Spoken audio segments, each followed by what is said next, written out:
हम लोग देखते हैं इवोल्यूशन क्या हुआ। ठीक है, हम लोग जो इकोनॉमिक्स जो है, पहले मैक्रो इकोनॉमिक्स, पहले माइक्रो इकोनॉमिक्स, फिर कैसे मैक्रो इकोनॉमिक्स आया है ना, कैसे आया। ठीक है, अब जो है मान लो एक विलेज है। ठीक है, उसमें फार्मर राइस प्रोड्यूस करता है, शॉपकीपर गुड्स बेचता है। ठीक है, वर्कर को वेज मिलता है, पीपल प्रोडक्ट खरीदता है।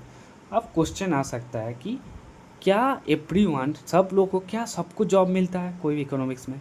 क्या everyone will get the job? क्यों एम्प्लॉयमेंट जो है क्यों और इन्फ्लुएंस क्यों होता है? ठीक है, क्या गवर्नमेंट को इंटरफेयर करना चाहिए कि नहीं? ठीक है, तो अलग अलग इकोनॉमिस्ट का अलग अलग ओपिनियन था। ठीक है, तो ये हम लोग देखेंगे। तो सबसे पहले जो था क्लासिकल इकोनॉमिक्स था। ठीक है, तो एडम स्मिथ, मार्शल, पिगो। ठीक है, जो केन्स के पहले जो भी था वो है क्लासिकल इकोनॉमिक्स। ठीक है, ये लोग क्या बिलीव करता था कि मार्केट जो है परफेक्टली वर्क करता है। ठीक है, प्राइस जो है ऑटोमेटिक एडजस्ट हो जाता है। ठीक है, जो वेजेस है वो भी ऑटोमेटिक एडजस्ट हो जाता है। ठीक है, तो इसलिए अनएम्प्लॉयमेंट कभी लॉन्ग टर्म में नहीं हो सकता। ठीक है, और इकोनॉमी जो है normally moves towards full employment. ठीक है, economy toward full employment move करता है। ठीक है, फुल एम्प्लॉयमेंट क्या है? मतलब जितने एवरीवन, जो मतलब सब लोग, एवरीवन विलिंग टू वर्क, जो भी काम करना चाहता है। ठीक है, at the current can get A job. ठीक है, एक जॉब मिल जाएगा। सन एम्प्लॉयमेंट, सन कोई कुछ कुछ अनएम्प्लॉयमेंट स्टिल प्रेजेंट बिकॉज लोग जॉब चेंज कर रहा है। ठीक है, तो मतलब क्लासिकल इकोनॉमिक्स में ये लोग बोलता है कि जो है तुम्हारा मार्केट परफेक्टली काम कर रहा है, प्राइस जो है ऑटोमेटिक एडजस्ट हो जाएगा, वेजेस ऑटोमेटिक एडजस्ट हो जाएगा। ठीक है, इसलिए जो अनएम्प्लॉयमेंट लॉन्ग टर्म के लिए नहीं हो सकता। ठीक है, तो ये खुद से ठीक हो जाएगा। ठीक है, इकोनॉमी जो है टुवर्ड्स फुल एम्प्लॉयमेंट में मूव होता रहता है। अब आता है इसका जो क्लासिकल इकोनॉमिक्स है ना, इसका दो पिलर था। ठीक है, एक हो गया सेल्स लॉस, एक हो गया वेज प्राइस फ्लेक्सिबिलिटी। ठीक है, अब सेल्स लॉ क्या है? सेल्स लॉ जो है जॉन बेप्टिस्ट से, ठीक है, जेन सेप्टिस्ट पे ये दिया था। ठीक है, अब जो है सब ये क्या बोला था? Supply creates it own demand. ठीक है, सप्लाई जो है अपना डिमांड खुद बना लेता है। कैसे बना लेता है देखते। मान लो कोई फार्मर है। ठीक है, मान लो 10,000 रुपये का राइस बनाया, प्रोड्यूस किया। ठीक है, अब वो बेचने 10,000 रुपये का राइस बेच दिया। ठीक है, अब 10,000 रुपये उसको इनकम मिला।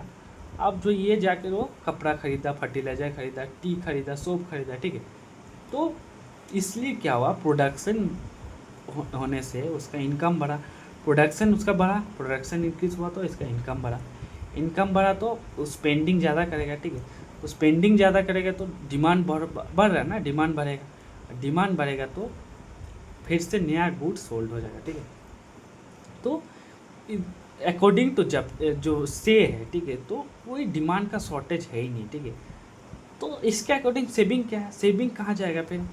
तो इसका अकॉर्डिंग सेविंग जो है ऑटोमेटिकली बिकम इन्वेस्टमेंट। ठीक है, तुम अगर 10,000 1,000 रुपया डिपॉजिट किया बैंक में। ठीक है, तो बैंक जो है ये फार्मर को उधार दे देगा। ठीक है, फार्मर ट्रैक्टर खरीद ले, तो saving is equal to investment. ठीक है, तो से क्या बोला था कि प्रोडक्ट से सप्लाई जो है अपना डिमांड खुद बना लेता है। ठीक है, कैसे बनाता है अभी हम लोग देखें।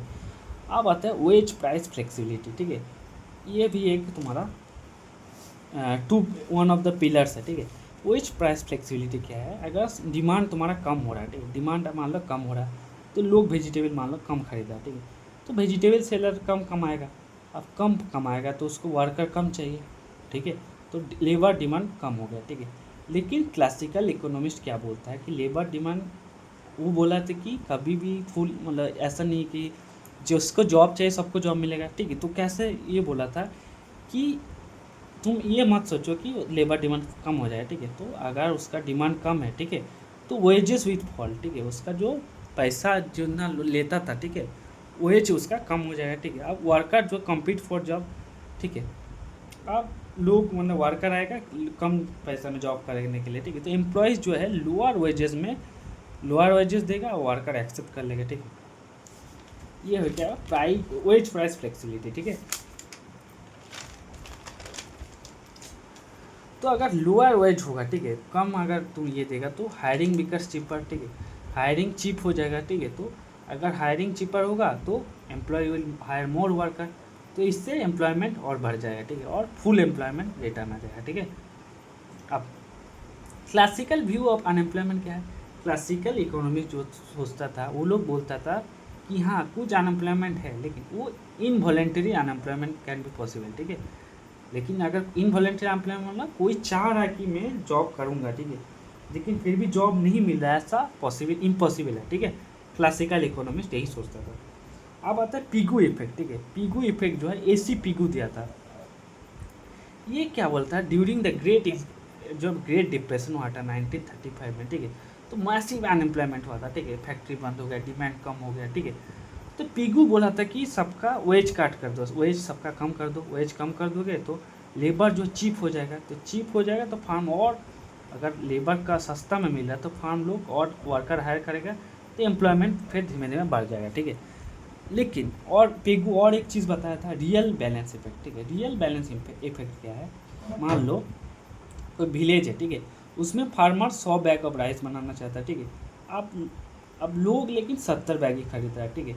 तो ये एक्सेस जो सप्लाई है, ठीक है, अनसोल्ड राइस है, ये कहाँ जाएगा, ये एक्सेस सप्लाई है ना। तो इसलिए जो है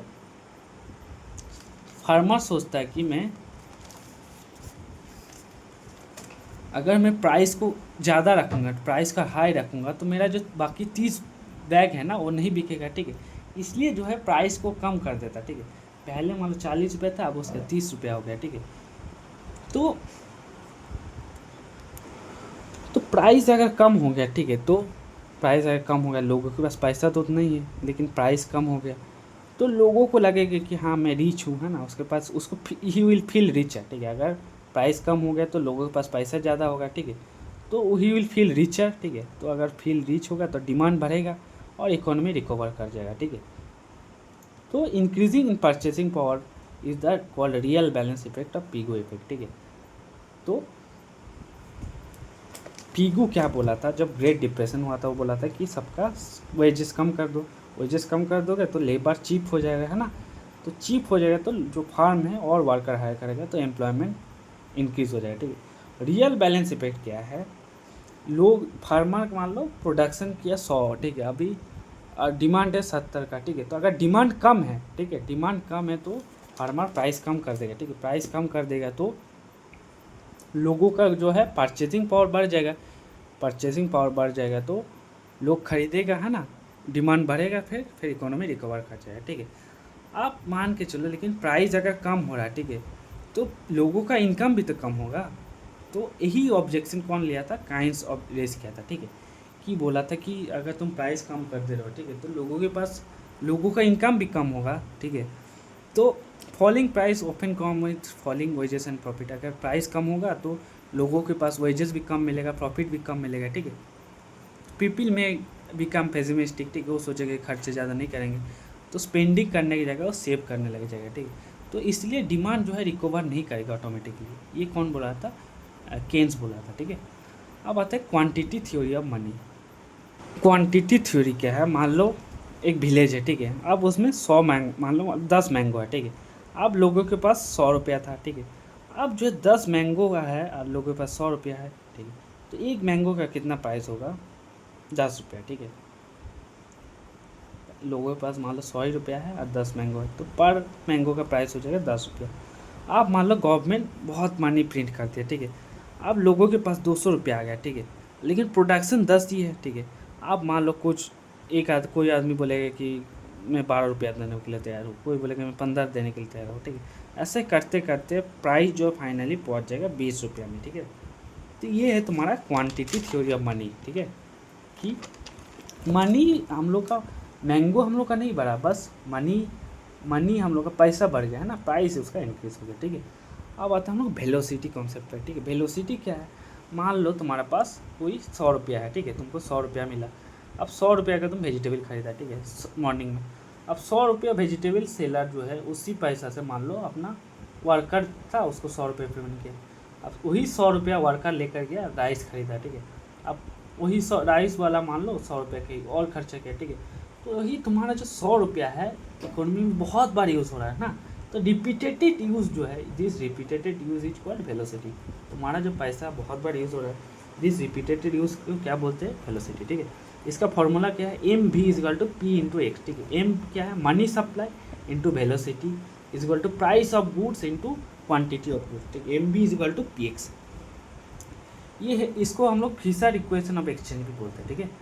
अब आते हैं कुछ इंपॉर्टेंट पॉइंट पे, ठीक है। Money supply affects price level only, not real output, ठीक है। मनी सप्लाई तुम बढ़ा दे हुए तो तुम्हारा प्राइस खाली बढ़ जाएगा, रियल आउटपुट उतना ही था। हम ना अभी देखें हम लोग जो 100 रुपया से 300 रुपया हो गया है ना, तो रियल आउटपुट नहीं बढ़ेगा, ठीक है। अब मनी अफेक्ट्स ओनली प्राइस, ठीक है। मनी से प्राइस को अफेक्ट करता है, न्यूट्रलिटी ऑफ मनी। अब output determined by real factors, तुम्हारा जो आउटपुट है लेबर, लैंड, लेबर कैपिटल, इस सब पे डिपेंड करता है, ठीक है।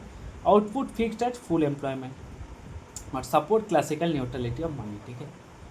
अब आता है केन्सियन इकोनॉमिक्स, ठीक है। केन्स जो है जब ग्रेट डिप्रेशन आया था, ठीक है, तो बहुत लोग बेरोजगार हो गया, ठीक है, उसके पास जो, लेकिन वेजेस जो है बहुत ऑलरेडी कम हो गया था, ठीक है। लेकिन क्लासिकल वाला क्या बोलता है, वेजेस अगर कम होगा तो फुल अनएम्प्लॉयमेंट जो कम हो जाएगा, ठीक, फुल एम्प्लॉयमेंट में रिटर्न आएगा, तो लेकिन फिर भी नहीं आया था। तो इसलिए केन्स जो उस टाइम अपना थ्योरी दिया, ठीक है। केन्स बोला कि जो इसका जो मेन रीज़न है ना अनएम्प्लॉयमेंट का, it is the lack of aggregate demand, ठीक है। एग्रीगेट डिमांड क्या है? एग्रीगेट डिमांड मतलब total demand in the economy, ठीक है। मतलब कोई इकोनॉमी में कोई राइस का, क्लॉथ का, ट्रैक्टर, सर्विस, तो सारे चीज़ का जो डिमांड है उसको इक्वली अगर all together is aggregate demand, ठीक है। केन्स और केन्स एजम्पशन क्या लिया था कि केन्स का एजम्पशन था प्राइस और वेजेस जो है स्टिकी है, ठीक है। मतलब ये आसानी से चेंज नहीं होता, क्यों? जो वर्कर है ना वो उसको पसंद नहीं कि वेज काट कर दे, ठीक है, और लेबर यूनियन रेसिस्ट करेगा, ठीक है। तो इसलिए वेजेस जो है कम नहीं होता, ठीक है। कॉन्ट्रैक्ट फिक्स वेजेस, तो वेजेस और प्राइस लगभग फिक्स रहता है, ठीक है। अब लैक ऑफ एग्रीगेट डिमांड क्या है? मतलब total spending in the economy, ठीक है। मान लो एक विलेज में, ठीक है, अब फार्मर मान लो राइस उगाए, ठीक है, राइस उगाता है, टेलर क्लॉथ बनाता है, जो भी है, ठीक है। अब मान लो अगर लोग चाय कम खरीदेगा, ठीक है, तो चाय वाला कम कमाएगा, तो चाय वाला अब टेलर के पास जाता था, है ना, तो टेलर अब कम कमाएगा। चाय वाला कम कपड़ा खरीदेगा तो टेलर कम कमाएगा, ये कम कमाएगा तो ये मान लो राइस खरीदने गया तो राइस का भी डिमांड कम हो गया, ठीक है।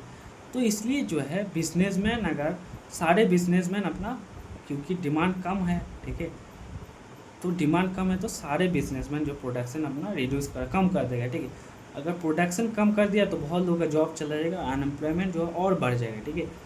तो प्रॉब्लम कहाँ स्टार्ट हुआ कि लोगों के पास स्पेंडिंग, कि लोग अपना स्पेंडिंग नहीं कर रहा था, ठीक है, एग्रीगेट डिमांड नहीं था। अब aggregate demand is equal to total spending in the economy, ठीक है। तो टोटल जितना तुम्हारे पास स्पेंडिंग है, तुम या तो कंजप्शन करोगे या फिर इन्वेस्टमेंट करोगे, तो aggregate demand is equal to C + I, consumption या फिर इन्वेस्टमेंट, ठीक है। अब आता हम लोग एग्रीगेट सप्लाई, ठीक है। मिनिमम ये प्रोड्यूसर सप्लाई साइड से होता है, ठीक है। तो मिनिमम मुझे minimum money must I received, I make production worth है, ठीक है। तो मुझे कितना मिनिमम रेवेन्यू चाहिए या फिर मिनिमम मुझे कितना मनी चाहिए, सो दैट मुझे सप्लाई जो है एग्रीगेट हो, ठीक है। तो एग्रीगेट सप्लाई क्या है? मिनिमम मुझे कितना रेवेन्यू चाहिए सो दैट कि मेरा प्रोडक्शन जो है I receive to make production worthwhile, ठीक है, कि इतना मुझे मिनिमम चाहिए तभी मेरा प्रोडक्शन से कुछ फ़ायदा हो रहा है, ठीक है। ये हो गया एग्रीगेट सप्लाई। अब आते इफेक्टिव डिमांड, ठीक है। मान लो कोई फैक्ट्री है 100 शर्ट बना रहा है, ठीक है, लेकिन कस्टमर को चाहिए 60 शर्ट, तो क्या फैक्ट्री 100 बनाएगा? नहीं बनाएगा, वो 60 ही बनाएगा, ठीक है। तो इफेक्टिव डिमांड क्या है? It is the level where aggregate demand is equal to aggregate supply, ठीक है। इफेक्टिव डिमांड क्या है? इट इज़ द लेवल जहाँ is equal to aggregate demand is equal to aggregate supply, ठीक है। अब वाई अनएम्प्लॉयमेंट, ठीक है, why employment unemployment point firm decide how much to produce, ठीक है। एग्रीगेट ये जो इफेक्टिव डिमांड पॉइंट है ना, ये पॉइंट डिसाइड करता है कि इतना मुझे कितना प्रोड्यूस करना है और how much workers to hire, मुझे कितना वर्कर हायर करना है, ठीक है। Wages will not fall fast, wages are sticky, instead of cutting wage ही फायर सम वर्कर, ठीक है। तो वेजेस जो है वो कम नहीं करेगा, ठीक है, वेजेस कम करने की जगह वो कुछ वर्कर को फायर कर देगा, ठीक है। तो केन्स क्या सॉल्यूशन दिया था कि डिमांड अगर कम है तो government should increase the demand, government को इसमें आना चाहिए और डिमांड को इंक्रीज़ करना चाहिए, ठीक है। अब आता है हम लोग मॉनिटरिज्म, ठीक है। मॉनिटरिज्म कौन दिया था? मिल्टन फ्राइडमैन, ठीक है। तो इसका क्या है? Milton is influence is always and everywhere is monetary phenomenon, ठीक है। तो इन्फ्लुएंस जो है, मिल्टन क्या बोला था? इन्फ्लुएंस जो है मॉनिटरी फिनोमेनन है, ठीक है, कि अगर बहुत too much money chasing too few goods watch inflation, ठीक है। मान लो 100 बैग राइस है, ठीक है, विलेज प्रोड्यूस का 100 बैग राइस, अब तुम्हारे पास 1 लाख रुपया है तो प्राइस नॉर्मल है। अब गवर्नमेंट मान लो बहुत मनी ये प्रिंट कर दिया, ठीक है, अब 10 लाख आ गया, तो प्रोडक्शन तो 100 ही बैग है, लेकिन पैसा ज़्यादा आ गया तो प्राइस बढ़ जाएगा, ठीक है। तो मिल्टन फ्राइडमैन के अकॉर्डिंग इन्फ्लेशन का मेन रीज़न जो है मनी है, ठीक है। तो ये क्या सॉल्यूशन दिया था कि गवर्नमेंट को मतलब मनी सप्लाई इंक्रीज़ नहीं करना चाहिए बहुत ज़्यादा जल्दी, ठीक है, और एक स्टेबल ग्रोथ रेट को मेंटेन करना चाहिए, ठीक है। जो मोनेटरिस्ट है ना, ये लोग बोला था कि गवर्नमेंट को इंटरवेंशन नहीं करना चाहिए, ठीक है। Dislike excessive government intervention, prefer stable monetary policy. Government को ज़्यादा इंटरफेयर नहीं करना चाहिए, एक स्टेबल मॉनेटरी पॉलिसी होना चाहिए, ठीक है। उसके बाद है न्यू क्लासिकल इकोनॉमिस्ट, ठीक है। न्यू क्लासिकल इकोनॉमिस्ट कौन है? Robert Lucas Junior, Thomas Sargent, Robert Barro, ठीक है। ये लोग अपना अपना थ्योरी दिया था, ठीक है। रैशनल एक्सपेक्टेशन क्या है कि लोग फूल नहीं है, ठीक है, वो अपना एक्सपीरियंस से सीखता है, ठीक है, और अपना जो अवेलेबल रिसोर्स है उससे हम लोग उससे डिसीजन लेता है, ठीक है। मतलब गवर्नमेंट मोर प्रिंट मोर बने, ठीक है, तो डिमांड बढ़ेगा, ठीक है, प्रोडक्शन बढ़ेगा तो एम्प्लॉयमेंट बढ़ेगा पहला साल, ठीक है। लेकिन rational economist, as per rational economy, लोगों को ऑलरेडी पता है कि पीपल को ऑलरेडी पता है कि मतलब ऐसा होने वाला है, ठीक है, तो वो लोग ऐसे अपने से एडजस्ट कर लेगा, ठीक है। वर्कर जो है पहले से ही बोलेगा कि मुझे नेक्स्ट ईयर जो है बोलेगा मुझे वेजेस ज़्यादा दो, ठीक है। फार्म जो है अपना प्राइस को इंक्रीज़ कर लेगा, ठीक है।